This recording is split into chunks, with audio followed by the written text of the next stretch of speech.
Hey guys, we are going to read from a chapter in this book called Aliens in Egypt, the Brotherhood of the Serpent, and the Secrets of the Nile Civilization. I'm going to read chapter 12. It's called Eternal Clones, Mummies, and Hybrids. And then I'm going to leave a link to the author. His name's Xaviant Hayes. I'm going to leave a link to where you can purchase the whole book if you want to get more information about this stuff. So I'm choosing to read just one chapter of this book because it was published back in 2013, so it's not really old. And you know, I've read some other older audiobooks on this channel, but if a book is still seems to be like pretty new, like where the author is still making money from the sales, I don't like to read the whole entire thing because I don't want to cut into the profits of those sales. So I'm just going to read one chapter, the one that's most relevant to a lot of the stuff that I've been talking about on my TikTok and on my Instagram and on some of my other accounts, where I'm trying to wake people up to the truth about humanity and where we came from and where religion came from, and especially the truth about the genetic engineering and the genetic manipulations and the tinkering that's happened with our DNA. So, all right, let's get into it. Chapter 12, Eternal Clones, Mummies, and Hybrids. It starts out here with some lyrics from Pat Benatar, who is a rock artist. You know and I know my clone sleeps alone. She's out on her own forever. She's programmed to work hard. She's never profane. She won't go insane, not ever. No VD, no cancer.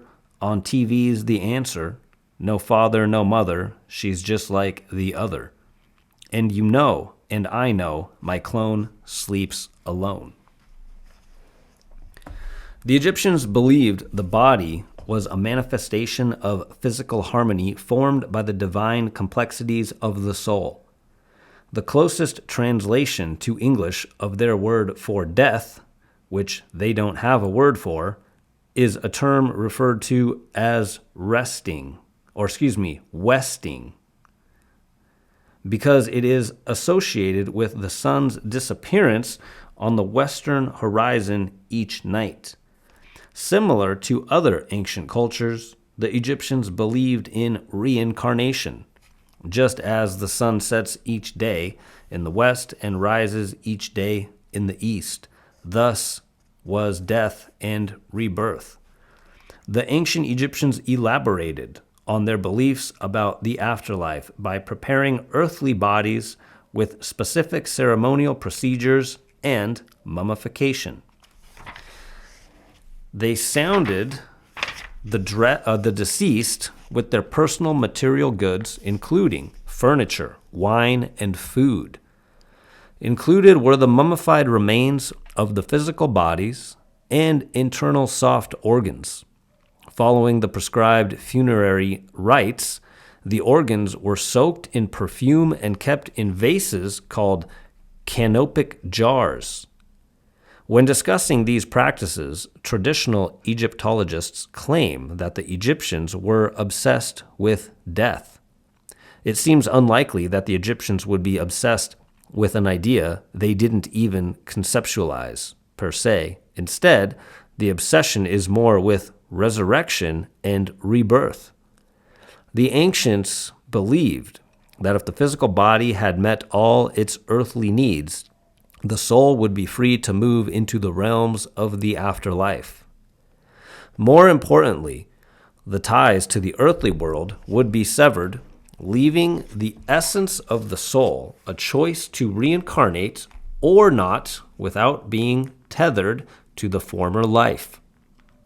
However, there may be more to the genius of ancient Egyptian funerary practices than what we assume.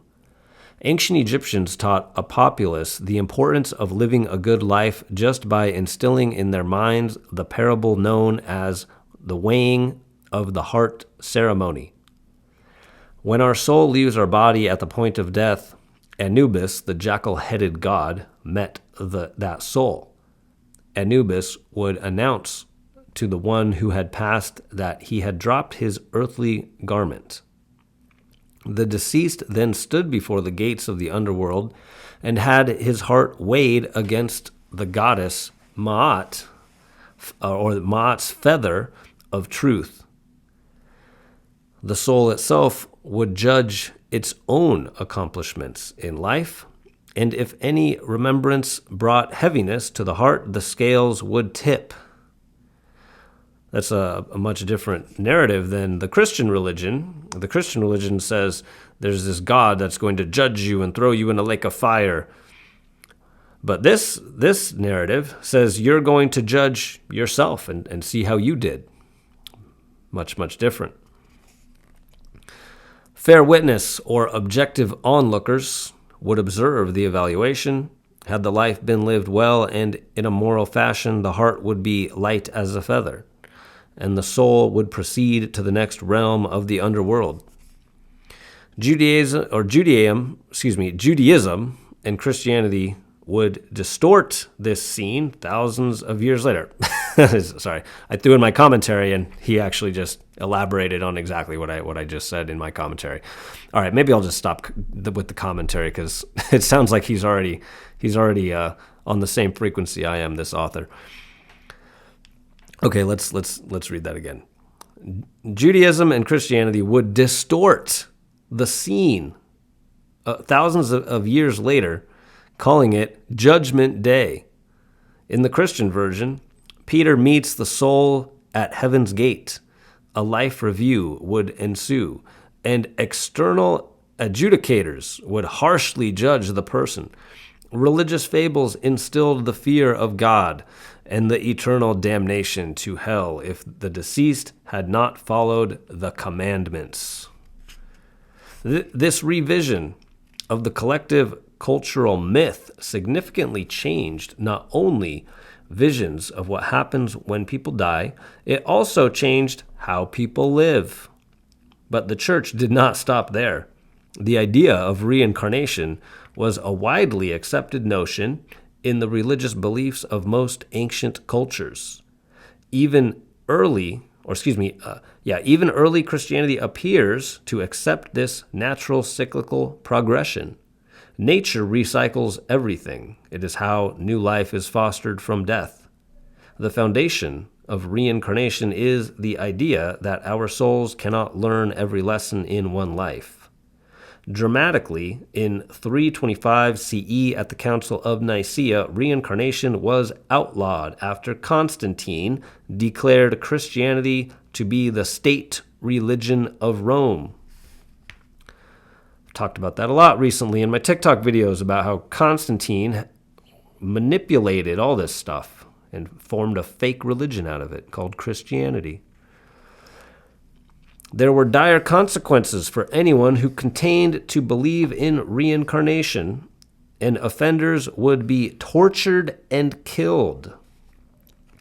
Over time, all things Egyptian were raided, stolen, eroded, destroyed, removed, mistranslated, and eventually forgotten by later Christian scholars and writers.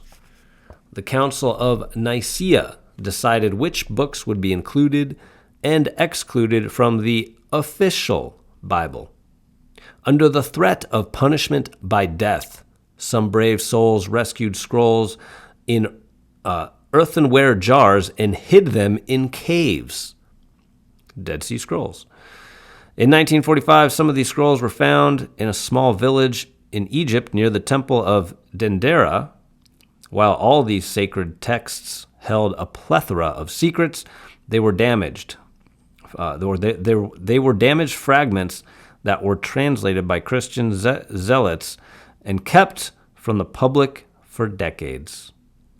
Today, new revelations are being made as these scrolls are interpreted in a larger context without the dogma of the church doctrine and the threat of death keeping their secrets from the light of day.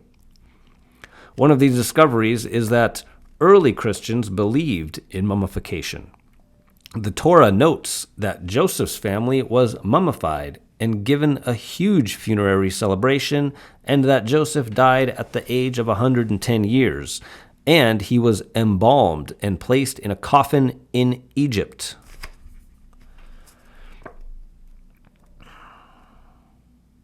In other words, the practice of mummification was widespread before the Christians annihilated it. The thoroughness with which the practice was demonized, ridiculed, and obliterated raises a number of questions. Where did the belief in preserving the body originate? Our advances in the field of biology and genetic composition grow by leaps and bounds, and scientists now recognize the value in conserving tissue and preserving organs. Advanced instruments can ascertain differences between our DNA today and the DNA of the Egyptians 3,500 years ago, offering clues to our growing understanding of the evolution and devolution of DNA. Time and time again, we misinterpret what the ancient Egyptians left for us because our science had lagged behind theirs. As we gain greater scientific knowledge of biology, physics, and cosmology, we can re-examine Egyptian artifacts, hieroglyphs, writings, and symbolism to grasp what the ancients already understood.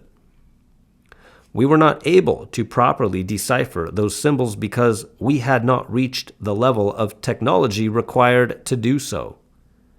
With a parade of examples of this phenomenon, we can safely assume the Egyptians had mastery of mysteries we have not yet even considered. As we stand at the crossroads of scientific discovery in the field of stem cell science, there is a movement to preserve body tissue. Recently, scientists have learned that they can preserve the greater number of stem cells by cryopreserving the entire placenta in combination with umbilical cord blood banking. If newborns or their blood relatives are in need of stem cells in the future, they can be generated from that cord blood. The ancient Egyptians understood this. The ruling practice of dynastic Egypt was based on the tradition that each dynasty was a continuous bloodline of one extended family.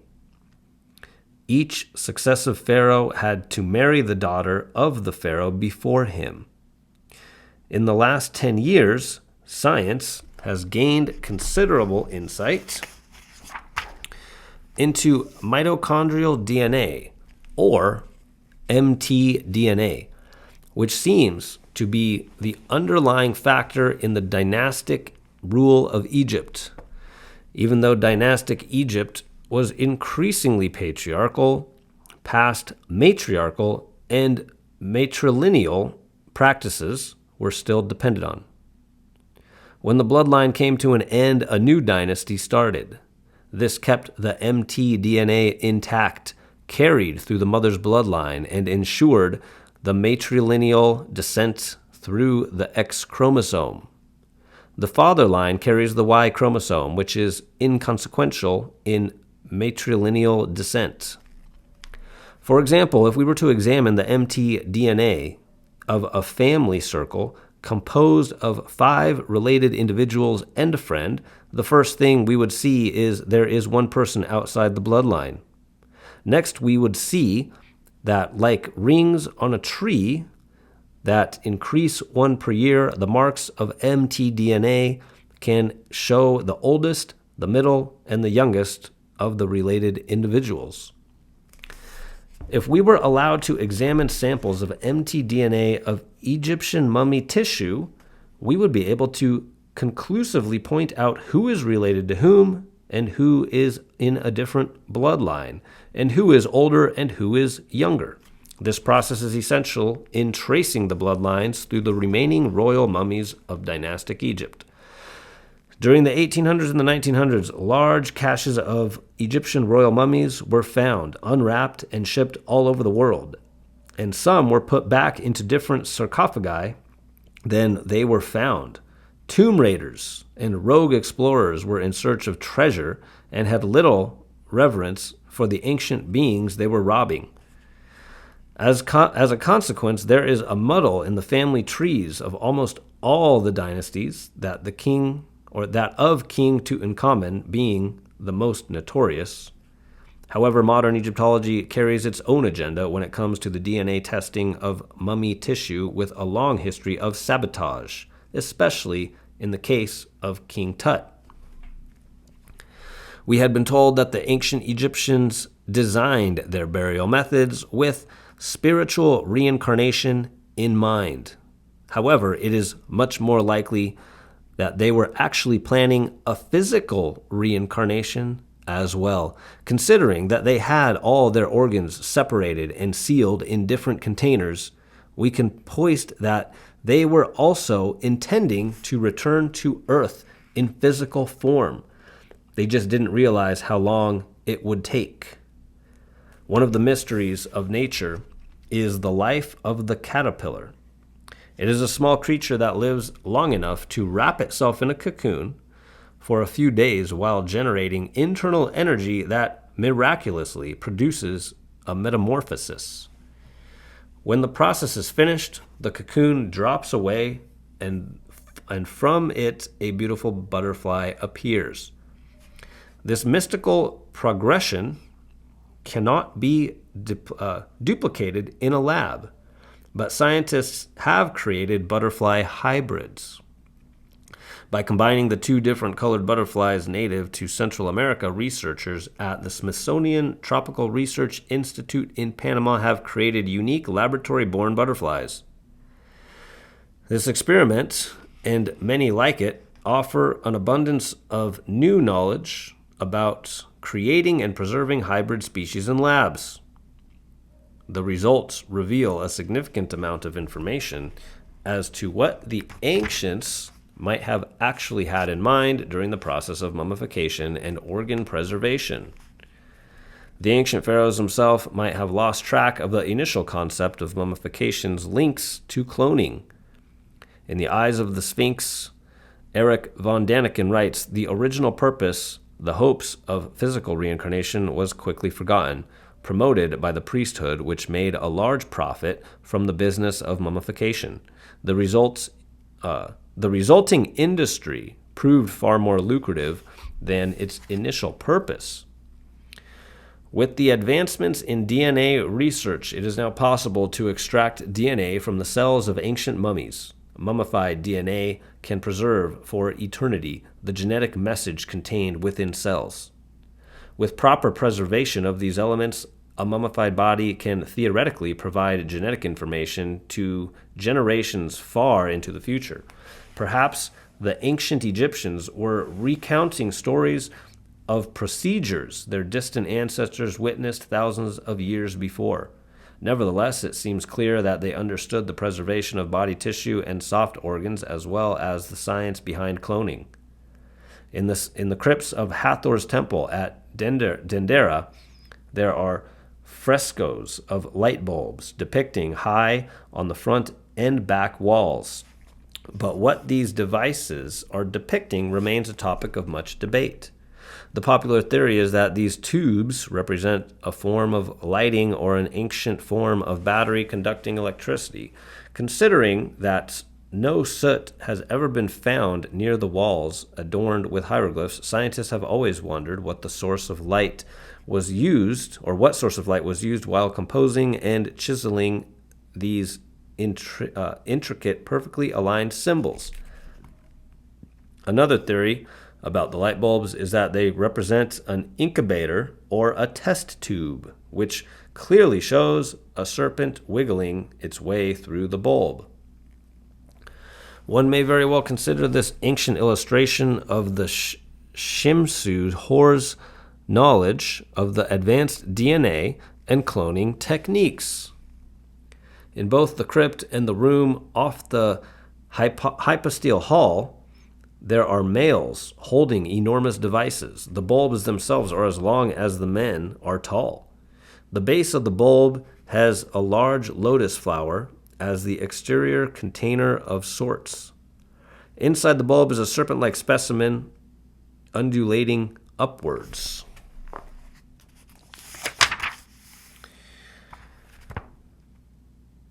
And then it's got a bunch of pictures on here. One of the figures, there's a caption under it that says, a scene on the west wall of the Osiris Hall that is situated beyond the seven chapels and entered via the Osiris Chapel. It shows the raising of the Jed pillar. That's D-J-E-D, the Jed pillar.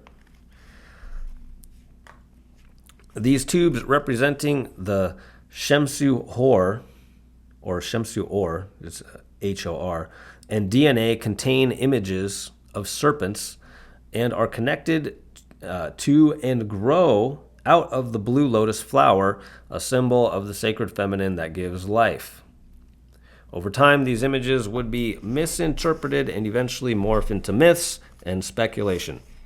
A Jed pillar, often referred to as the spinal cord of Osiris, is another out-of-place hieroglyph found near the light bulbs, which clearly depict some sort of machine.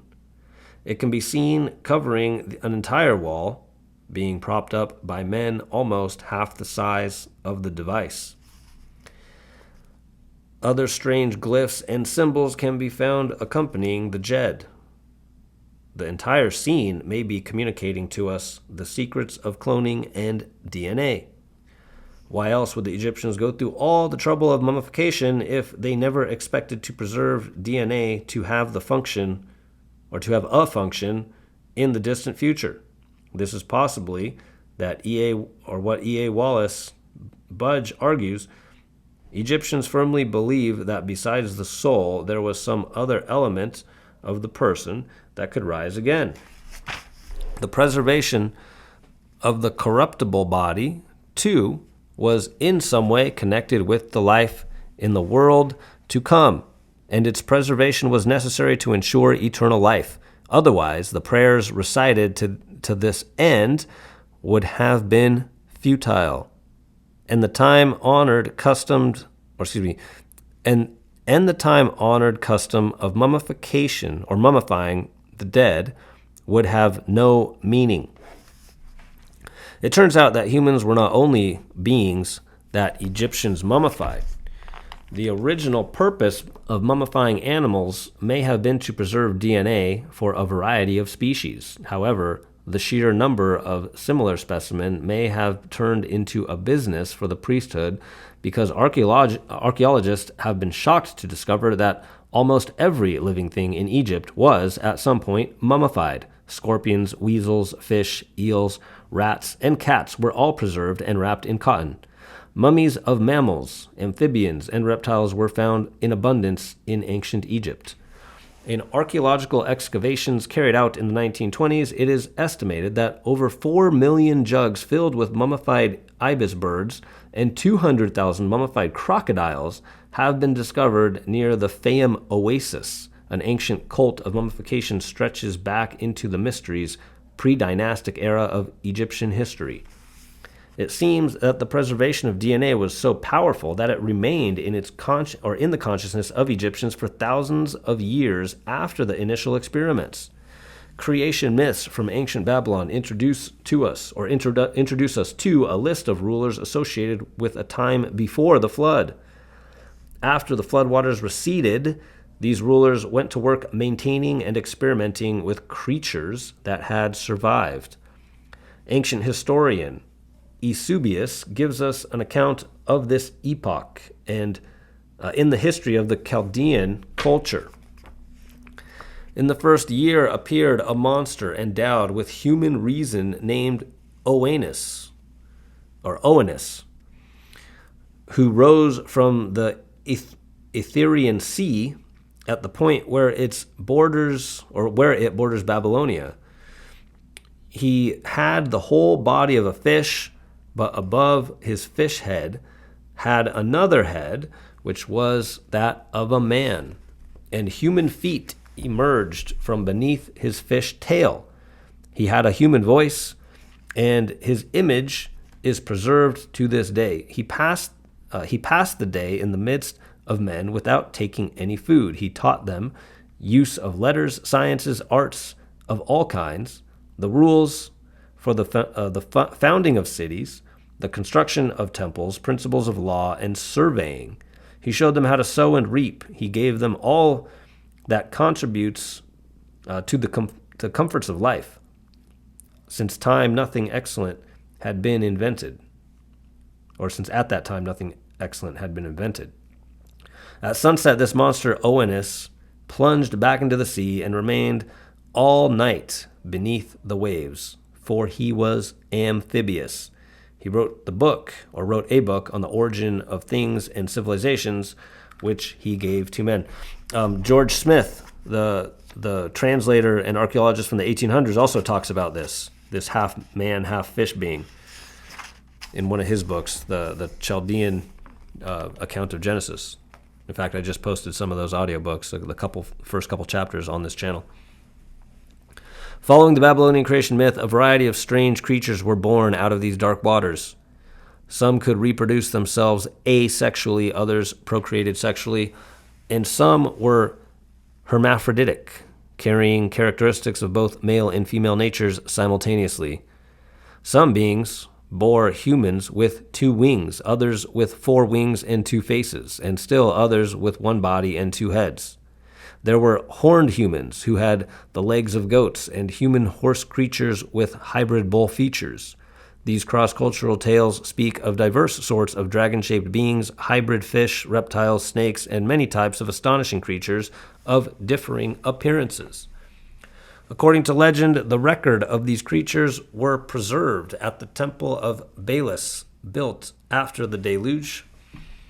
The Greek historian Herodotus describes in detail the spectacular and multi-tiered temple of Zeus Belus at Babylon.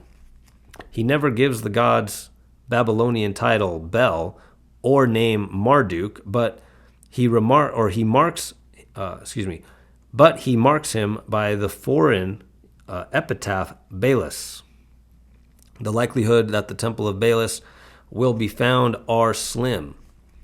Prominent Bible scholar Matthew George Easton describes the ruins as follows: an immense mass of broken and fire-blasted fragments of about 2,300 feet in circumference, rising suddenly to the height of 235 feet above the desert plain, and is with probability regarded as the ruins of the Tower of Babel.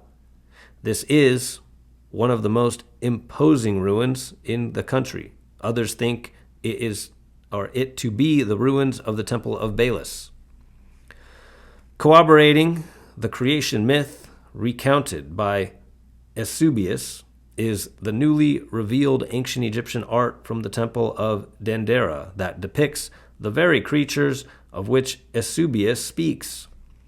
These illustrations are little known, since they were hidden behind a thick layer of dark fungus until 2010, when the massive expanse of the ceiling of the temple, towering 40 feet above ground level, was laboriously cleaned.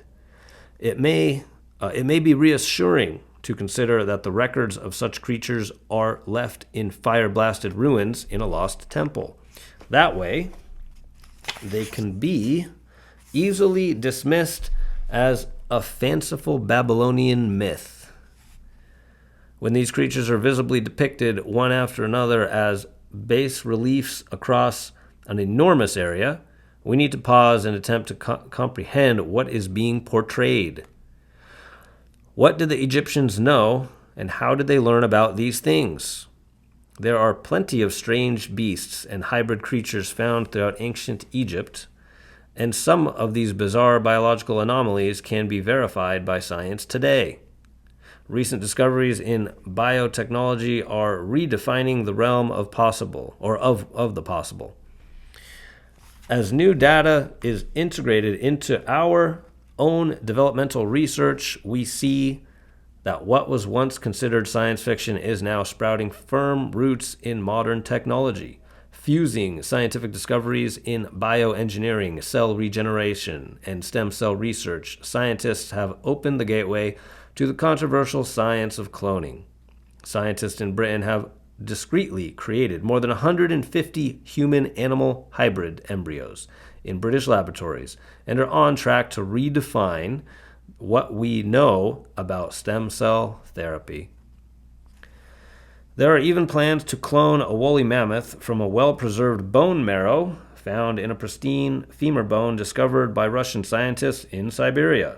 Mainstream academia has admitted that the ability to clone ancient species is only 3 to 5 years away, which means that DARPA has most likely already done it. It would not be far-fetched to imagine a future where our grandchildren will be taking their children to the zoo to see fully cloned dinosaurs. Dr. Robert Lanza, Chief Scientist Officer of Advanced Cell Technology, has conducted stem cell and regenerative medicine research for more than 25 years. He has successfully created clones of kidneys that could single-handedly end the need for donors, James Chapman writes for the London Daily Mail. Scientists have created the world's first test tube organs in a breakthrough that could revolutionize transplant medicine. The American experts are claiming to have used cloning technology to transform cells taken from a cow's ear into functioning kidneys. The spare part kidneys were genetically identical to the cell donor, and so were not injected when they were transplanted into the animal. The scientists are confident that the same technique will work in humans within the next few years. Using just a few skin cells, doctors will be able to grow perfectly matched organs with none of the problems of rejection associated with the donor organ. They have already started trying to produce other tissues, including heart cells. The team of scientists at Advanced Cell Technology in Massachusetts, a private firm, attracted international controversy when they announced the creation of the world's first human embryo clones in late 2011. Clones of the rhesus monkey have been created at Oregon Health and Science University. This is nothing compared to the news of the 300 million year old forest recently discovered underneath volcanic ash in China. This uniquely preserved forest even predates the dinosaurs and again throws all the geological facts that we assume were true right out the window. The scientists responsible for the cloning of the first mammal, Dolly the sheep in Edinburgh, recently announced the cloning of the world's first human brain cells. The advances made in cloning in the past 20 years have been incredible and beg the question, how far have we gone? In 1985, Dr. Svante Pabo, the director of the Department of Cell Research at the University of Uppsala, Sweden, reported that the preserved state of some Egyptian mummies was so perfect that they would have no problem cloning the ancient Egyptians. To elucidate whether this unique source of ancient human remains can be used for molecular genetic analysis, 23 mummies were investigated for DNA content. One 2,400-year-old mummy of a child was found to contain DNA that could be molecularly cloned in a plasmid vector. I report here that one such clone contains two members of the Alu family of human repetitive DNA, or DNA sequences, as detected by DNA hybridizations and nucleotide sequencing. These analyses show that substantial pieces of mummy DNA can be cloned and that the DNA fragments seem to contain little or no modifications introduced post-mortem. All these DNA mysteries may not be confined to Earth. Recently, NASA has admitted that our solar system contains the building blocks required for DNA to be made in space. It may be astonishing to some that humankind is already capable of bioengineering, yet it is much more astonishing to consider that ancient Egyptians were also cognizant of these techniques. The prospect for creating clones and rebuilding tissue with stem cells is now a scientific fact. The knowledge of this new biotechnology conquest has shed light on previously indecipherable glyphs of ancient Egypt, revealing that Cloning could have been in tens of thousands of years ago, or in use tens of thousands of years ago during the last golden age. The iconography pointing to the knowledge that the Nile civilization had provided for us found all over NASA, DARPA, and other corporate and military tentacles belonging to the shadow government. It seems that the highest levels of these clandestine organizations, ancient Egypt's past connections with aliens is indeed known and has been used to develop an entire secret space program to explore and honor the mystery. Okay, that was chapter 12. What did you guys think? I'm going to leave a link to order the whole book if anyone wants to get the whole book. So I'm going to continue, reading different stuff like this about the aliens and the hybrids and the clones and the DNA and the genetic manipulation, because people need to know about this, because all this knowledge has been weaponized against the human race. The truth about all the advanced ancient technology that's been hidden from us. This book goes into all the other stuff too, like stargates, free energy technology, all that stuff. So click the link in this video, and if you want to get more information on this entire book. I'll see you guys in the next video.